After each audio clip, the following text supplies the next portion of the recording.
नाही, आज उद्या 26 जानेवारी आपल्या देशाचं प्रजासत्ताक दिन आहे. त्या निमित्ताने उद्या झेंडावंदन आहे. तर त्या पूर्वसंध्येला आज 25 तारखेला मी कोल्हापूरमध्ये आलो आणि जे प्रलंबित प्रश्न होते बरेचसेच, त्यासाठी आज बैठका लावलेल्या होत्या. त्यामध्ये सगळ्यात महत्त्वाचं म्हणजे आपलं जे खनिज विभागामार्फत 2018 पासूनचा निधी प्रलंबित होता, त्याबद्दल आज बैठक झाली.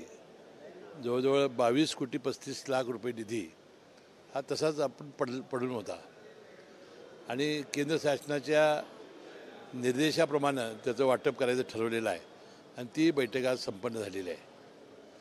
दुसरं, आज वैद्यकीय विभागाचा विशेषतः CPR, त्यानंतर सिव्हिल सर्जन आणि DHO यांची बैठक घेऊन आपल्याला चांगल्या सुविधा कशा देता येतील याची एक बैठक आज पार पडलेली आहे.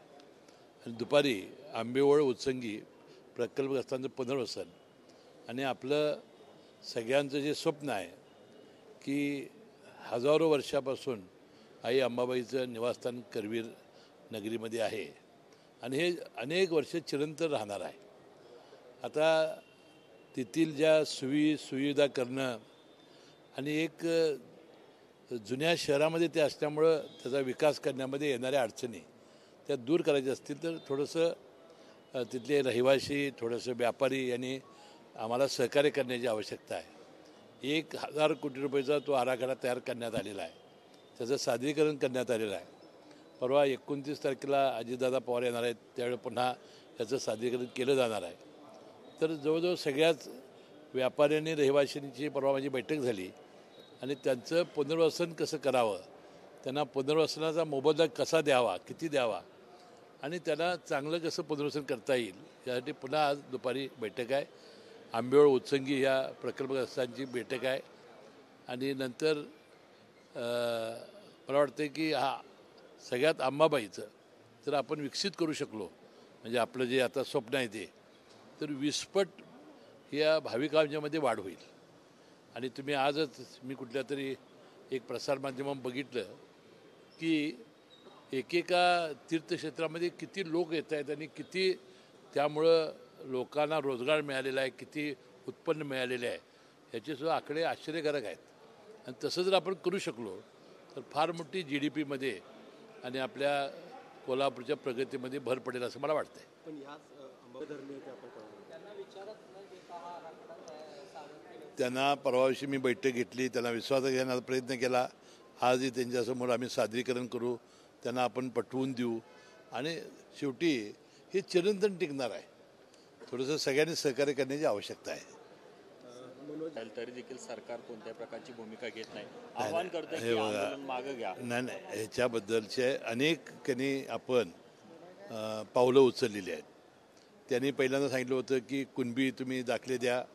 मला वाटतं दिवस एक रात्र एक करून सर्व अधिकाऱ्यांनी जवळजवळ 54 लाखापेक्षा जास्त कुणबी दाखलेच्या व्यक्ती शोधून काढल्या. त्यांनी त्यांचं रेकॉर्ड तपासलं, हैदराबादला गेले, मोडी, पारशी, उर्दू हे सगळं दस्तऐवज बघून त्यांनी कुणबी दाखल्याचा सुद्धा जास्तीत जास्त देण्याचा प्रयत्न केलेला आहे. त्यानंतर मागासवर्गीय आयोग स्थापन आपण केला नवीन. त्यानंतर त्याच्यामार्फत एक आठवड्याचा कार्यक्रम आपण सगळ्या राज्याला दिला. सर्व अधिकारी रात्रचा दिवस करतायत आणि मराठा समाज हा मागास आहे ठरवण्याचं काम सुरू आहे. ते पूर्ण झालं की यापूर्वीच माननीय मुख्यमंत्री महोदय यांनी जाहीर केलेलं आहे की आम्ही फेब्रुवारीमध्ये विशेष अधिवेशन बोलू आणि मराठा समाजाला जादाचं, कुणालाही समाजावर अन्याय होणार नाही अशा पद्धतीचं आम्ही आरक्षण देऊ. आणि मला वाटतं हे एवढं आपण करत असू तर थोडंसं जरांगे साहेबांनी विश्वास ठेवला पाहिजे असं मला वाटतंय. सर्वेक्षणामध्ये अनेक त्रुटी आहेत असं लोकांचं म्हणणं आहे. जेवढे प्रश्न आहेत तेवढे त्या स्पेसिफिक कॅन्डिडेटकडून माहिती घेतली जात नाही, ठराविक काही 10-12 प्रश्नांची माहिती घेतली जाते. नाही, त्याची काही माहिती माझ्याकडे नाही, परंतु मी निश्चितपणे याची माहिती घेईन. परंतु मला वाटतं की मराठा समाजाला मागास ठरवण्याचं काम हे युद्धपातळीवर चालू आहे. युद्धपातळीवरती काम जिथं सर्वेक्षण होत आहे त्या ठिकाणी काही ठिकाणी घरात गेल्यानंतर मुस्लिम हे ओपनमध्ये मोडतात, मात्र त्या ठिकाणी मुस्लिमांच्या 13 पोटजाती आहेत त्या केलेल्या आहेत. त्यामुळे कोल्हापुराचा जर विचार करायचा झाला तर अनेक हजारो अशी कुटुंब आहेत की त्यांना आज आपलं जे आरक्षणाच्या बाबतीतलं मत आहे ते नोंदवता येत नाही. त्यामुळे काल यादवनगरमध्ये एक खूप मोठा संभ्रम आहे तो निर्माण झालेला आहे आणि तिथल्या लोकांना सुद्धा जे आरक्षण सर्वे करण्यासाठी गेलेले लोक आहेत त्यांना परत फिरावं लागलेलं आहे. नाही, आता ह्या ज्या त्रुटी आहेत त्या मागासवर्गीय आयोगाला आम्ही लक्षात आणून देऊ आणि या त्रुटी दूर करण्याचा प्रयत्न करू.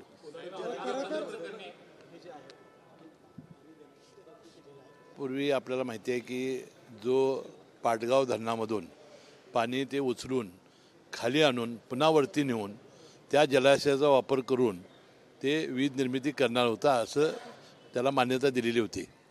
परंतु आपल्या त्या पाटगावच्या धरणामधून आपण पाणी देणार नाही ही भूमिका जिल्ह्यातील सगळ्या नागरिकांनी घेतली आणि विशेषतः भोदरगड तालुक्यातील जनतेने घेतली. आणि ते मला वाटते अडाणीच्या लोकांना आम्ही अधिकाऱ्यांना भेटलो आणि त्याने आज कालच पत्र मलाही पाठवलं की हा प्रकल्प त्यांनी रद्द करण्याचं ठरवलेला आहे.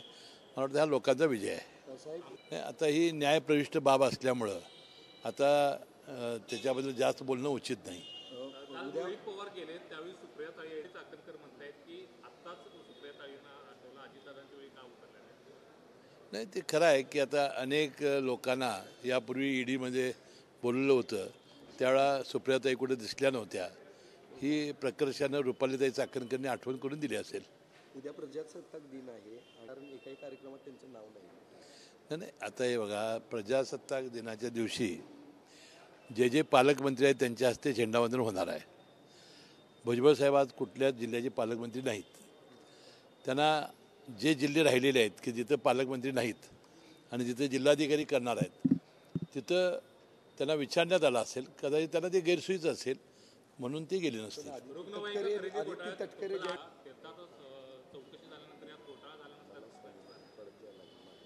नाही, मला ते काय विशेष माहिती नाही.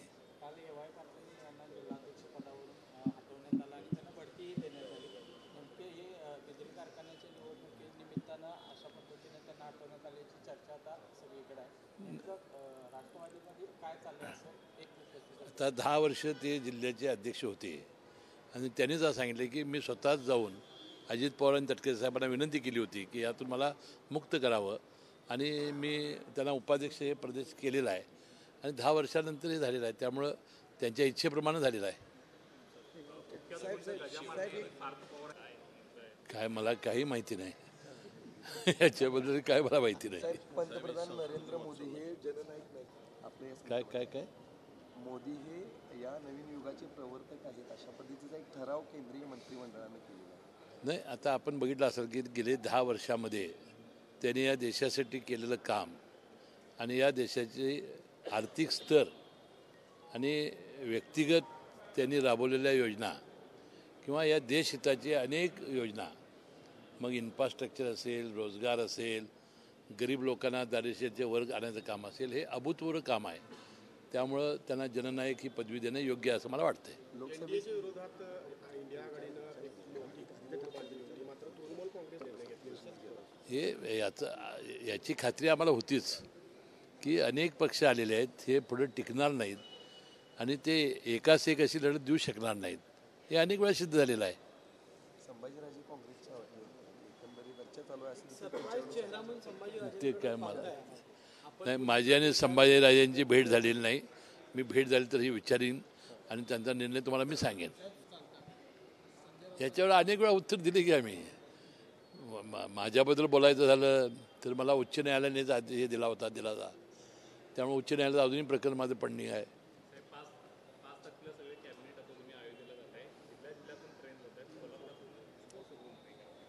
आणि मंत्रिमंडळाने 5 तारखेला फेब्रुवारीला जायचं हे असं मीही प्रसारमाध्यमात वाटलं. ते जात असलं तर मी जाणार आहे.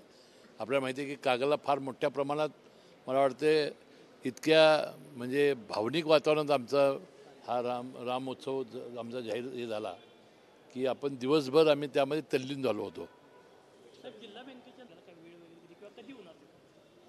आज आपलं शेंडा पार्कचं हॉस्पिटलची पायाभरणी आणि आमच्या विस्तारित इमारतीचं पायाभरणी हे उद्घाटन हे अमित शाह साहेबांनी करावं असं आम्ही त्यांना सांगितलेलं आहे. त्यांनी तारीख दिली, अजून तारीख दिलेली नाही, पण यायचं मान्य केलेलं आहे. आता ते दोघांना तुम्ही विचारलं पाहिजे ना, ते एकमेकाला का टाळतात हे. संजय राऊत असंही म्हटले की 70 कोटींचा आरोप झाला तुरुंगात टाकले, एका मांडीवर अजित पवार आहे, दुसऱ्या मांडीवर हसन मुश्रीफ आहेत आणि खांद्यावर प्रफुल्ल पटेल. आता ते त्यालाच विचारलेलं पाहिजे ना. मग बोललो की मी याचं उत्तर. नाही ठीक आहे, आता ते जामिनावर सुटलेले आहेत ना.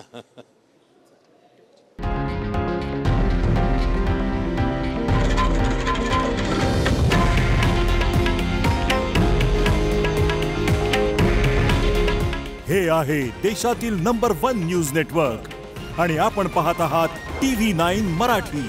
काळजी तुमची, हित महाराष्ट्राचं.